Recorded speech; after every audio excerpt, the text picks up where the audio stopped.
Hello students, I am Sai Baba here.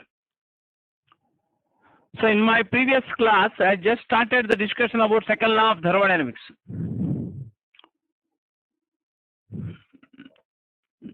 So as I discussed about first law of thermodynamics, a number of applications based on first law of thermodynamics. First law of thermodynamics is a consequence of conservation of energy. That means if a process takes place in nature, then energy remains conserved in that process. That means from first law of thermodynamics, you can say that no process can take place which violates the law of conservation of energy. So energy can neither be created nor destroyed. It can only be converted from one form into another form or transferred from one body to the other body.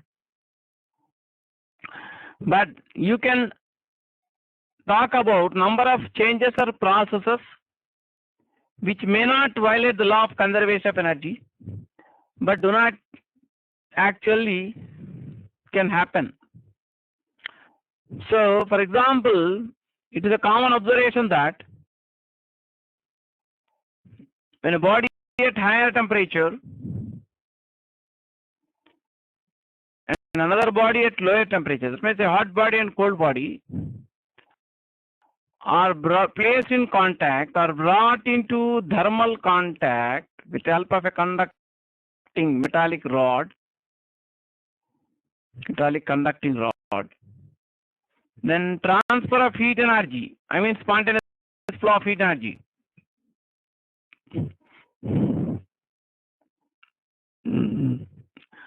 Takes place from the body which is initially at higher temperature to the body which is initially at lower temperature, until both the bodies reach a common temperature.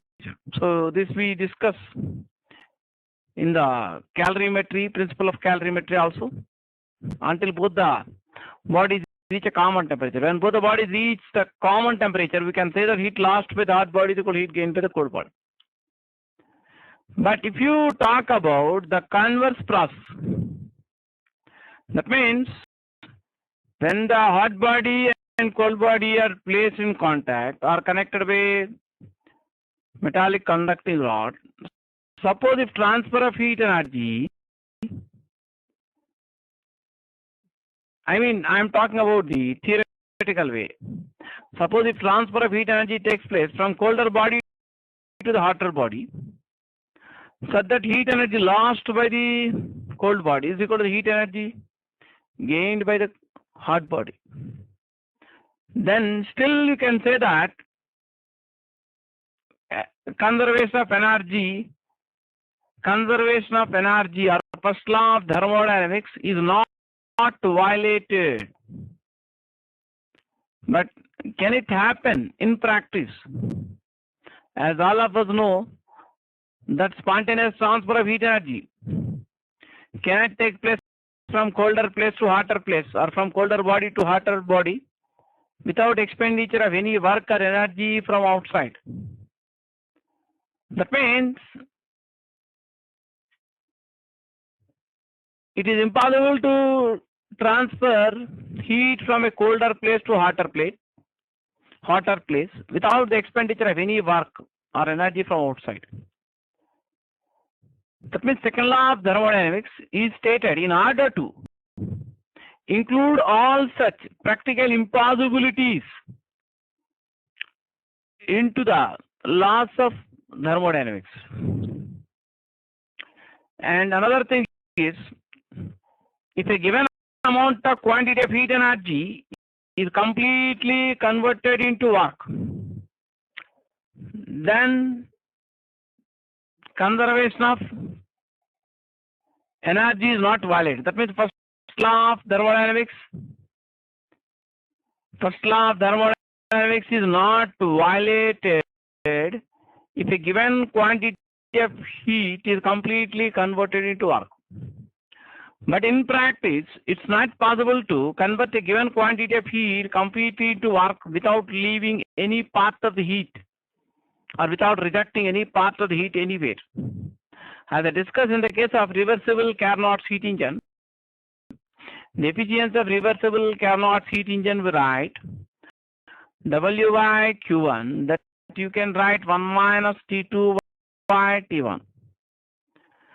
So if a given quantity of heat absorbed from the source is completely converted into work, that means W equal to Q1 if E is 1 or when T2 is 0. That means a Carnot heat engine which works in a cyclic process can convert the heat Q1 absorbed from the source completely into work only when the sink is at 0 Kelvin or minus 273 centigrade. But as we know that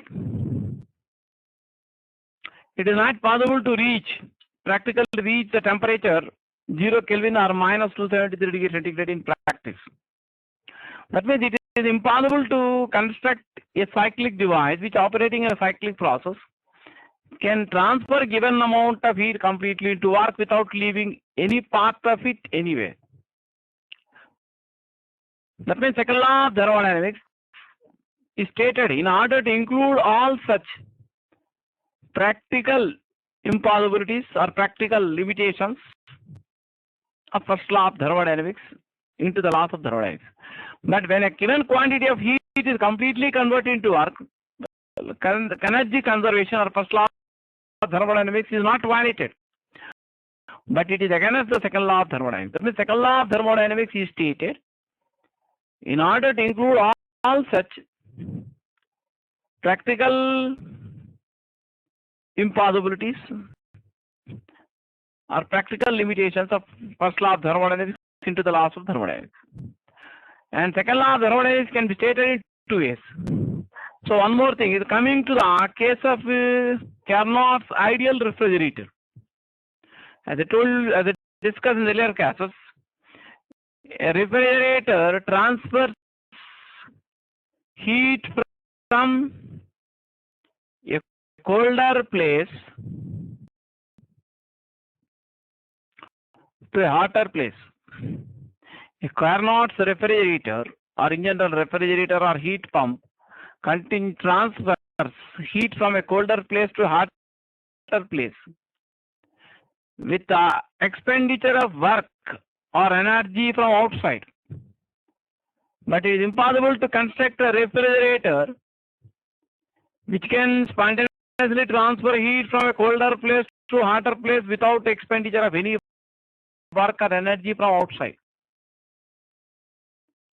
So this observation has led to the second law statement of second law of thermodynamics given by another scientist, Clausius.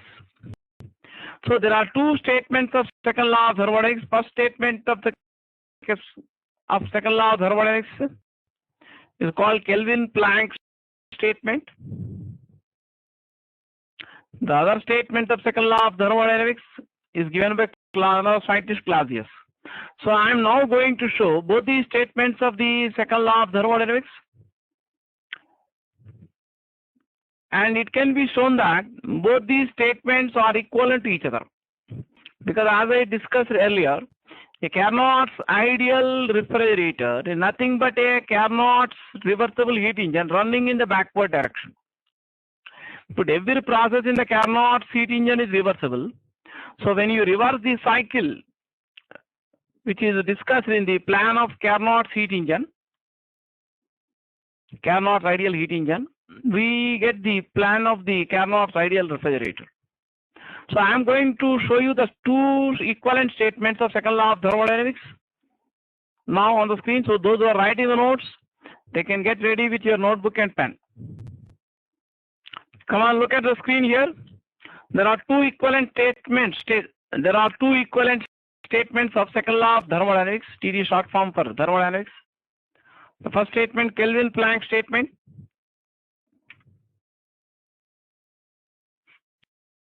It is impossible to construct a device which operating in a cycle will take heat from a body and convert it completely into work without leaving any change anywhere.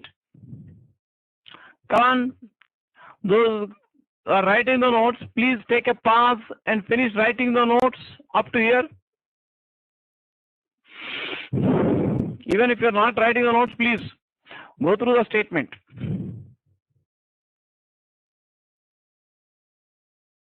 As I discussed before, it is possible to convert a given amount of heat taken from hot body called source completely into work only when you can find a sink at 0 Kelvin or minus 270 degrees centigrade, which is impossible.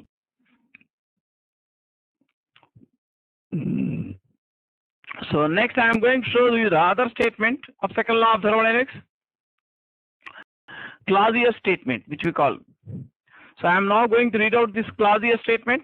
Look at the screen. It is impossible to construct a device which, operating in a cycle, will transfer heat from a cold body to a hot body without expenditure of work by an external energy source. In other words, heat cannot flow spontaneously from a colder to a hotter body. So this Clausius statement is based on the theory I have discussed about Carnot's ideal refrigerator. As I told you, it is not possible to construct a refrigerator, as you know, in practice, which can transfer heat from colder place to hotter place without the expense of any energy or work from outside, or without any source of energy from outside. Come on, those who are writing the notes, please take a pause and finish writing the notes.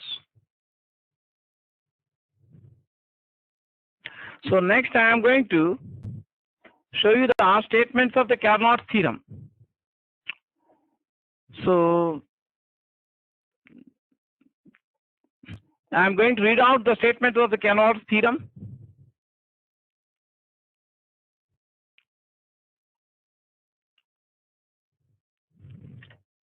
It states that no engine working between two given temperatures can be more efficient than a reversible engine working between the same two temperatures.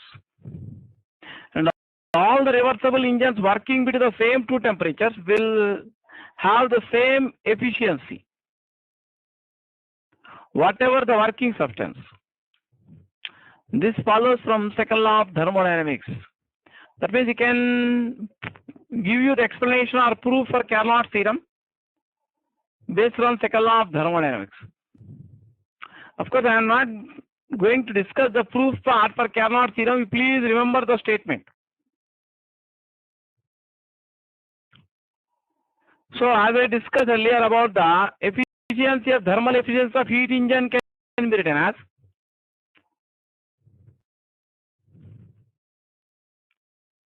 thermal efficiency of heat engine can be written as ratio of the work done during the cyclic process divided by the heat absorbed from the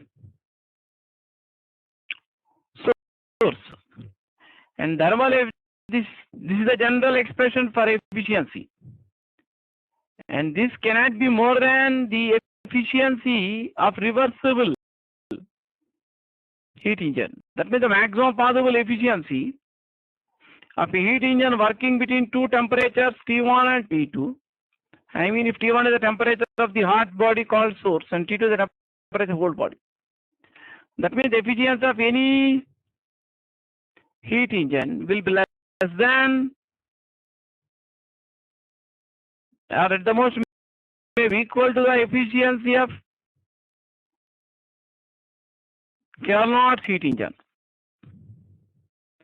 So the maximum, theoretical maximum possible efficiency of heat engine working between two temperatures is given by 1 minus T2 by T1.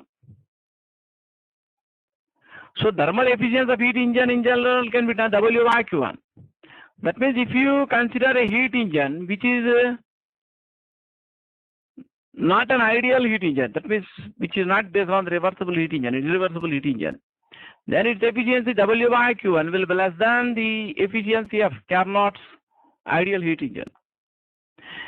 And all the ideal or reversible heat engines working between two separate temperatures, T1, T2, will have the same efficiency. Next, I am going to discuss some problems or questions based on the Carnot's heat engine and Carnot's refrigerator. Those who want to copy the statement of Carnot, please take a pause and copy this statement. That can be given, the statement can be asked in a very short answer question. The board exam.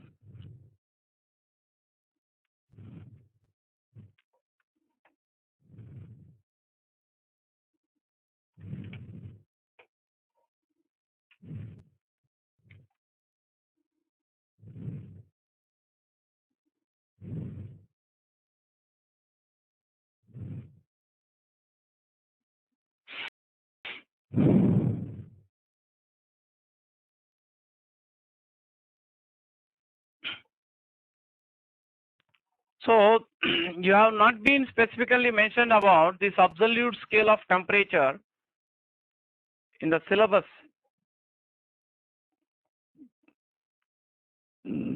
for board exams, but mention has been made about this absolute scale of temperature in the textbook after the discussion about the Carnot's theorem. So I would like to therefore I would like to tell what is meant by, I want to show you the definition for the what you meant by absolute scale of temperature. So we need not go into much details about that because it's not specifically mentioned in the board syllabus, but you must know what is it means. What is the definition? So look at the screen here. I am going to read out the definition for absolute scale of temperature. A temperature scale which is independent of the properties of any particular substance is called an absolute scale of temperature. So this is the definition. Again, I repeat, a temperature scale which is independent of the properties of any particular substance is called the absolute scale of temperature. So that means any thermometric scale cannot be considered as absolute scale of temperature. The clinical thermometer, the working of clinical thermometer depends on the properties of thermometric substance like mercury. You have mercury thermometer, water thermometer, alcohol thermometer. So all those thermometers which depend on the nature of some working substance cannot be considered as absolute. So that I have mentioned here. See, no scale furnished by any thermometer is absolute, as it depends upon the properties of the thermometric substance. But the absolute scale agrees the ideal gas scale because the absolute scale of temperature is based on the relation which I have discussed in the Carnot's reversible heat engine. That means if a Carnot's reversible heat engine works between the temperatures T1 and T2, that means it absorbs amount of heat Q1 from source at constant temperature T1 and rejects an amount of heat Q2 to the sink at constant temperature T2. Then Q2 by Q1 will be equal to T2 by T1 irrespective of the nature of the working substance. And the efficiency of heat engine is working between two temperatures independent of the nature of the working substance. Therefore, the absolute scale agrees with the ideal gas scale. That you have to just remember this.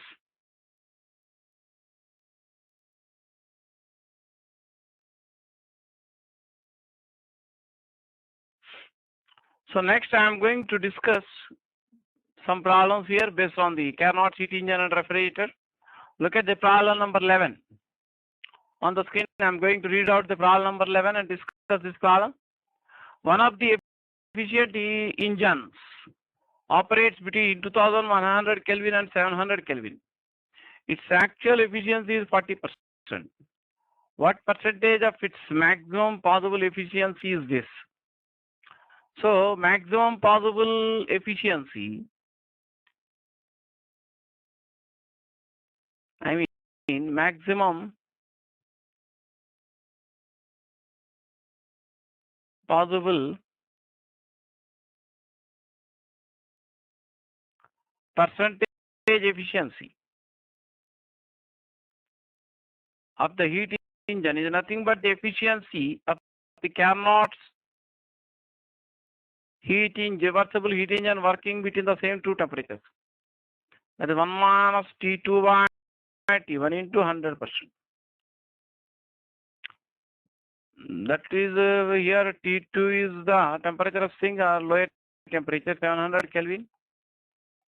T1 is the temperature, so that is 2100 Kelvin into 100%. So you can simplify this. It will be 2 by 3 times 100%.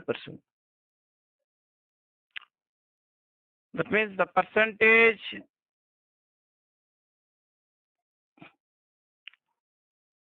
of the efficiency, that means the percentage of the efficiency of the given heat engine, percentage, that means required percentage. So required percentage is nothing but the percentage of the efficiency, actual efficiency of the heat engine in terms of the maximum efficiency. The actual efficiency of the heat engine is given as 40%. The theoretical maximum possible efficiency of heat engine working with the same two temperatures is 200 by 3%. So into 100. So that gives you the answer. So that will be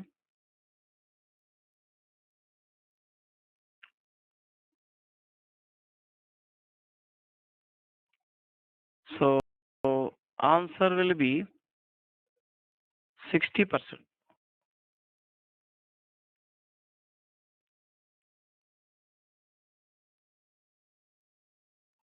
So this is the first step you have tried.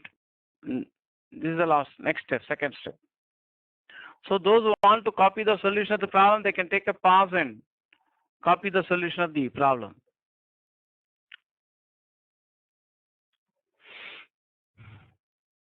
So for the problem number 11, which I just discussed, answer will be 60%. Then you see the next problem, that is problem number 12. The efficiency of a Carnot cycle is 1 by 6.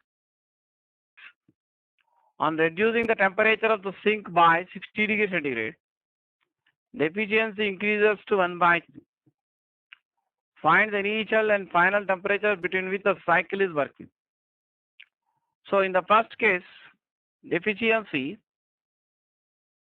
of the Carnot heat engine is given by E equal 1 minus T2 by T1. The T1 is the temperature of source and T2 is the temperature of sink in the first case. So in the first case, the efficiency is given to E is given to 1 by 6. T2 is the temperature of sink and T1 is the temperature of the source. So in the second case,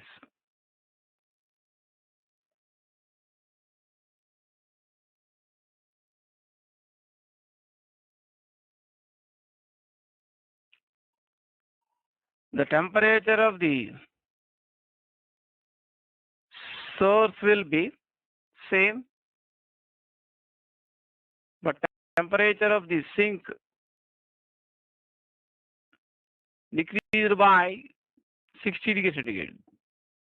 So decrease in temperature on Kelvin scale will be numerically same as the decrease in temperature on centigrade scale. So the new temperature of the sink on Kelvin scale can be the initial temperature of the, that is temperature T2 of sink in the first case, minus 60 Kelvin. So new efficiency, you can write, if you write as E dash, 1 minus new temperature of the sink by temperature of source. Temperature of source remains same in both cases. So new efficiency in second case is 1 by 3. This is temperature of sink in second case T2 minus 60 Kelvin by T1. You call this as equation number 2. So you have to solve these equations 1 and 2. So from first equation, you can write 1 minus T2 by T1 equal 1 by 6. For second equation, you can also write this way. 1 by 3 equal to 1 minus T2 by T1 plus 60 Kelvin by T1. That is dividing each of these two terms separately with T1. Now we can write 1 minus T2 by T1 equal to 1 by 6 on the right side. So 1 by 3 equal to 1 by 6 plus 60 Kelvin by T1. So you can solve this equation for T1. So 1 by 3 minus 1 by 6 is equal to 60 Kelvin by T1. So T1, if you simplify this yourself, you get T1 equal to 360 Kelvin. So if you simplify that, that means 360 minus 273 degree centigrade or 87 degree centigrade. We can substitute this value of T1 in one of the equations to find T2. So those who want to copy the solution of the problem, they can take a pause and copy the solution of the problem, and please try to finish the calculation part yourself.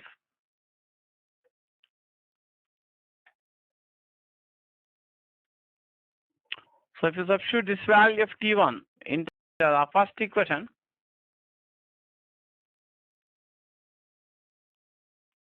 by 6 equal to 1 minus T2 by 360 Kelvin.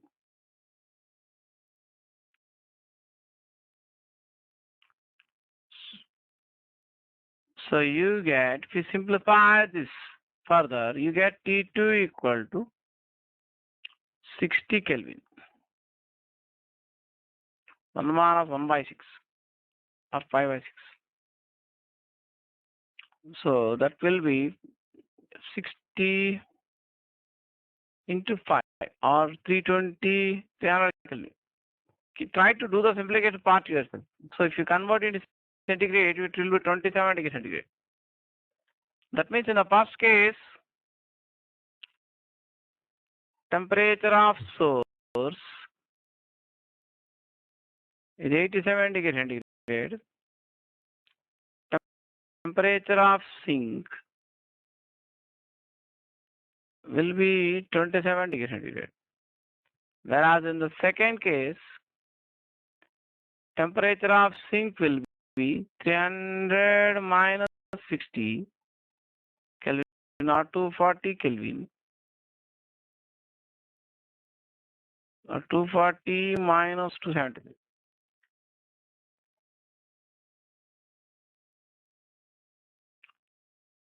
That will be minus 37 degree centigrade.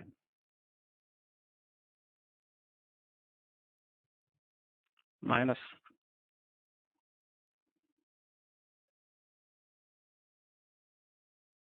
Minus 33 degree centigrade. So in the second case, temperature of the source is again same, 87 degree centigrade, but temperature of the sink will be minus 33 degree centigrade. So those who want to copy the working, they can take a pause and copy the working. So in the first case, I have written the answers in a systematic way here. Now look at the screen here.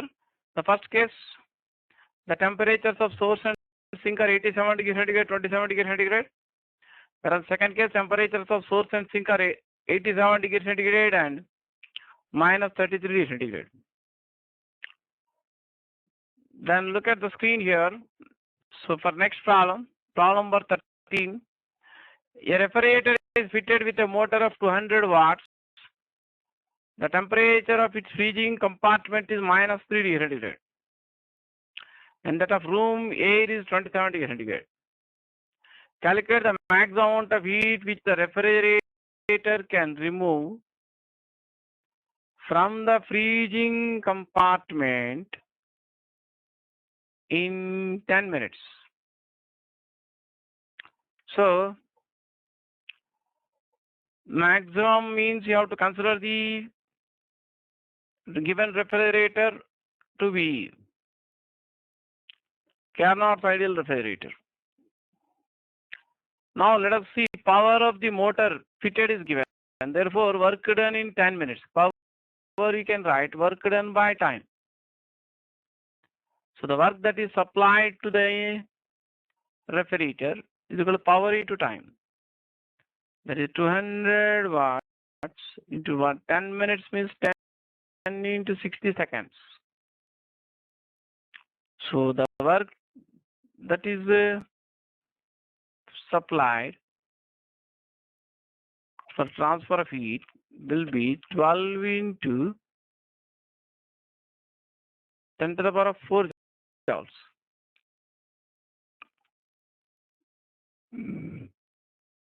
So you're asked to find the maximum amount of heat which the refrigerator can remove. Suppose if Q2 is the amount of heat removed,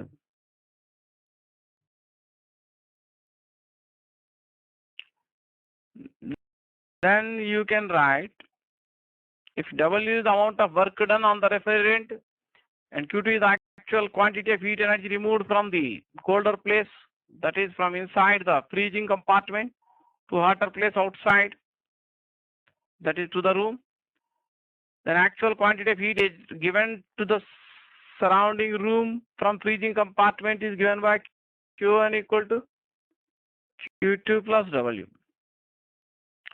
If you use the Carnot's ideal refrigerator, then you can transfer maximum possible amount of heat energy from colder place to hotter place for the given work. So to find then for the Carnot's ideal refrigerator, you can write Q1 by Q2 is equal to T1 by T2. T2 is the temperature of the colder place or freezing compartment, that is minus 3 degrees centigrade, means you can take it as minus 3 plus 273 or 270 Kelvin. Even at the temperature hotter place or surrounding room, that is 27 degrees centigrade, means 273 plus 27 Kelvin or 300 Kelvin. So quantity of Q1 by Q2. So to eliminate here, Q1 you can substitute here. Q1 equal to Q2 plus W from first equation into the second equation. Therefore, Q2 plus W by Q2.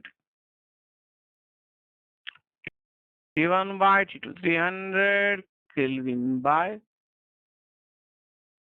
270 Kelvin. So you can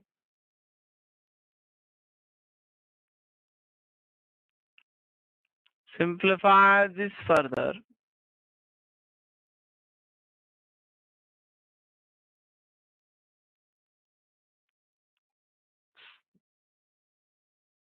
Those who want to copy the working, they can take a pause and copy the working and complete the calculation part. So you get Q2 equal to 9 times W here.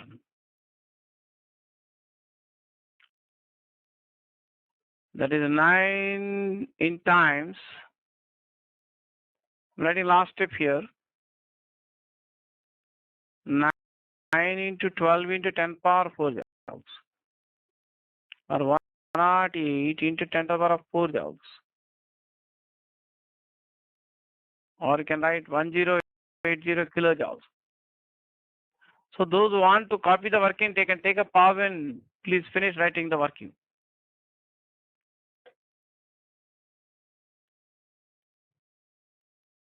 So for the problem number 13, which I have just discussed, the answer is shown on the screen again, 10.8 in 10 to the power of 5 joules.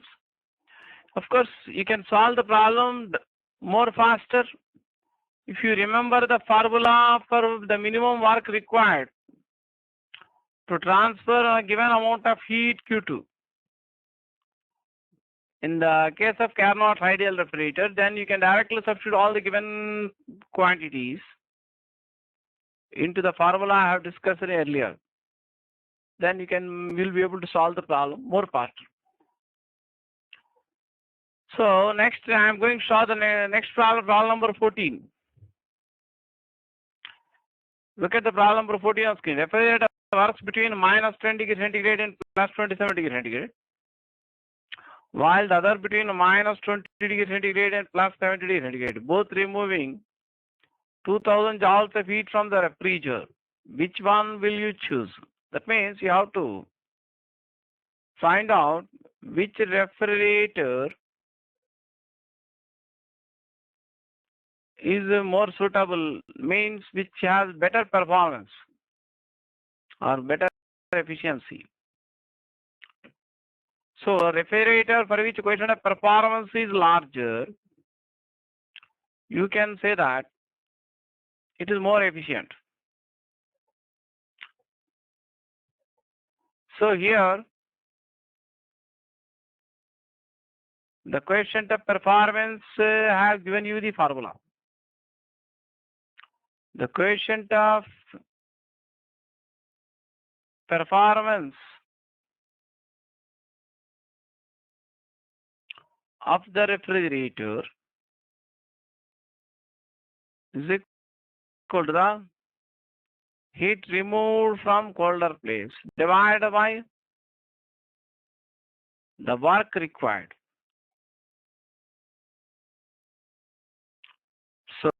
So here you have to remove, that means you have to see in which case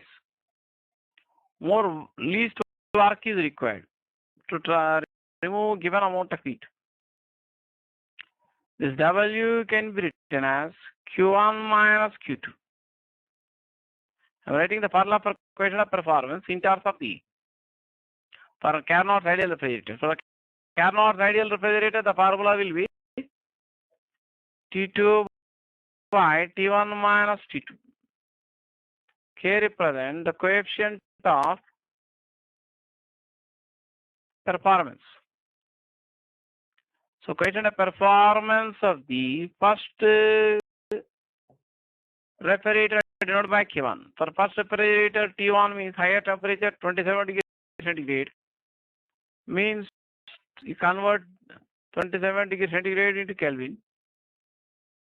That is 27 plus 273 or 300 Kelvin. And minus 10 degree centigrade is minus 10 plus 273 or 263 Kelvin. So T1, T2 can take 263 Kelvin. T2 can take 263 Kelvin and T1 is equal to 300 Kelvin.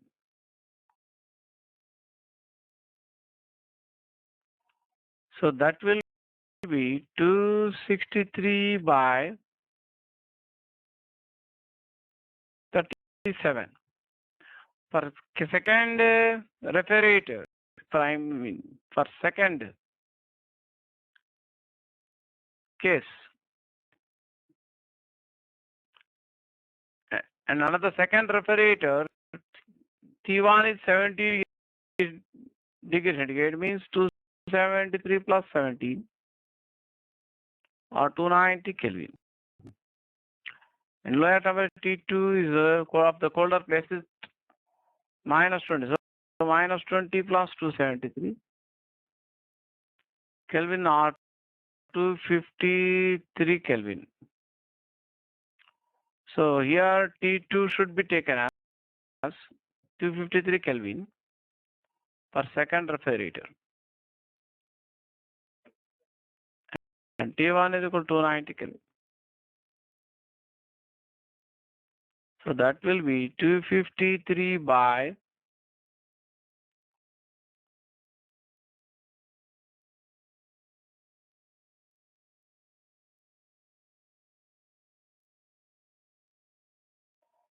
37. So you can also compare K1. That means in the first case,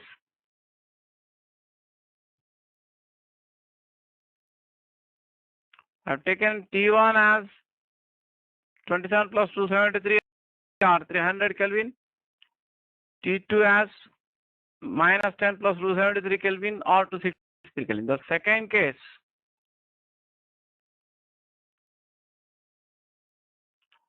T1 is 273 plus 17 Kelvin or 290 Kelvin, and T2 is minus 20 plus 273 Kelvin or 253 Kelvin. You can observe that in both these results, denominator is same. And you can observe that K1 is greater than K2. That means the coefficient of performance of the first refrigerator is more than the coefficient of performance second refrigerator. That means the first refrigerator requires smaller work to transfer given amount of heat. Here Q2 is 2000 joules in both the cases. In both the cases, Q2 is 2000 joules. But the work required will be smaller if coefficient of performance more. So coefficient of performance more in the first case means less work is required to operate the first refrigerator compared to the work required to operate the second refrigerator. Therefore, we can say that first refrigerator is more has a better performance. Therefore, we must choose the first refrigerator. So answer is the first refrigerator. Those who want to copy the working, they can take a pause and copy the working. So look at the next problem here, problem number 15 on the screen. A refrigerator is to maintain at minus 73 degrees centigrade, outside air is at 27 degrees centigrade. Calculate the minimum amount of work that must be supplied to remove 1000 joules of heat from inside the refrigerator. So Carnot's refrigerator is nothing but Carnot heat engine running backwards. The work required to transfer heat from colder place to hotter place will be minimum when you use ideal refrigerator. For ideal refrigerator, nothing but Carnot's refrigerator.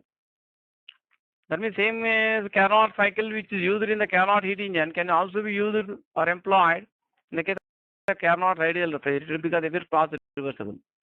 So here T1 is the temperature of hotter place or source. That is 273 plus 27 Kelvin or 300 Kelvin. T2 is the temperature of the colder place. That is minus 273 plus minus 73 or 200 Kelvin. Q2 is the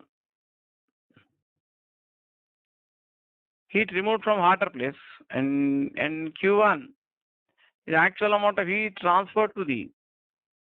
Q2 is the amount of heat removed from colder place, and Q1 is the amount of heat given to the hotter place. Then if you make use of Carnot's ideal refrigerator,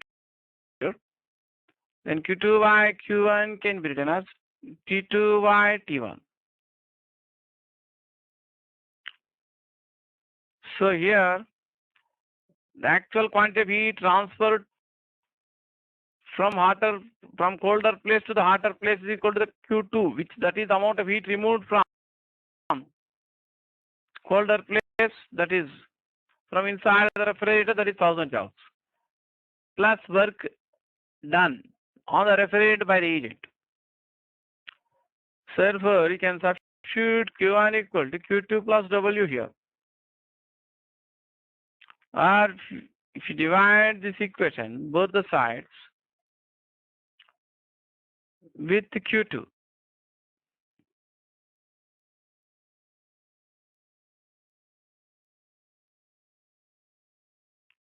Or you can directly, because Q2 is given, you can find Q1 and use this equation next. Otherwise, more simpler way I want to tell you.